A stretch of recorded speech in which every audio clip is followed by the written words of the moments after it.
हम ये भी पूछना चाहेंगे कि अगर कोई चीनी सेना ने भारतीय सीमा में कब्जा नहीं कर रखा था तो 15 और 16 जून के बीच में जो खूनी संघर्ष हुआ जिसमें हमारे सैनिकों की शहादत हुई वो कहां पर हुआ? क्या ये सही नहीं कि हमारे 20 सैनिक शहीद हुए और लगभग 85 सैनिकों को गंभीर चोटें आई हैं? ये भारत मां के सपूत हैं। उम्मीद है कि भारत सरकार को इसका ख्याल होगा।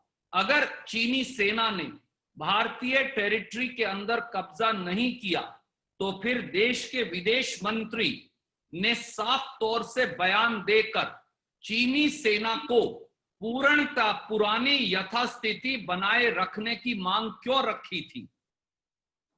विदेश मंत्री के द्वारा स्टेटस को एंटे या संघर्ष से पहले की यथास्थिति बनाए रखने की मांग के क्या मायने हैं?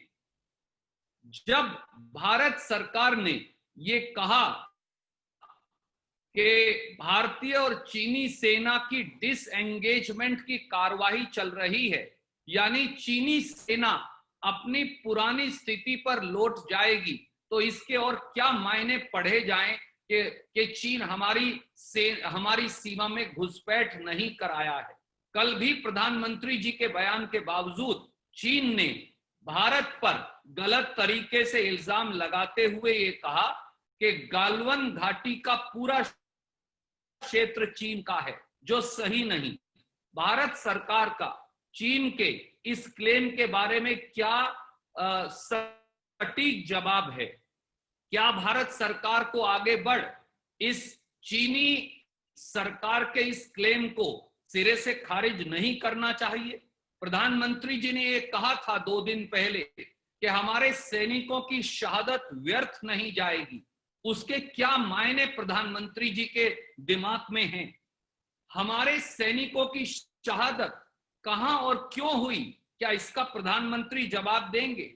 और कैसे प्रधानमंत्री ये सुनिश्चित करेंगे कि हमारे कर्नल बी संतोष और 19 सैनिकों की शहादत वो व्यर्थ न जाए?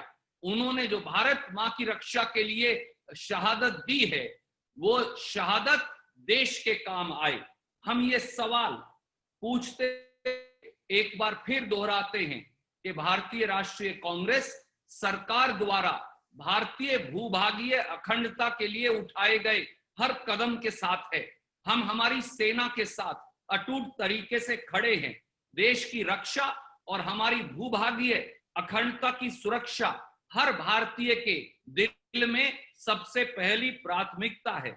इसलिए राष्ट्रहित में हम ये सवाल पूछ रहे हैं ताकि देश एक संयुक्त और एकजुटता का परिचय दे सके।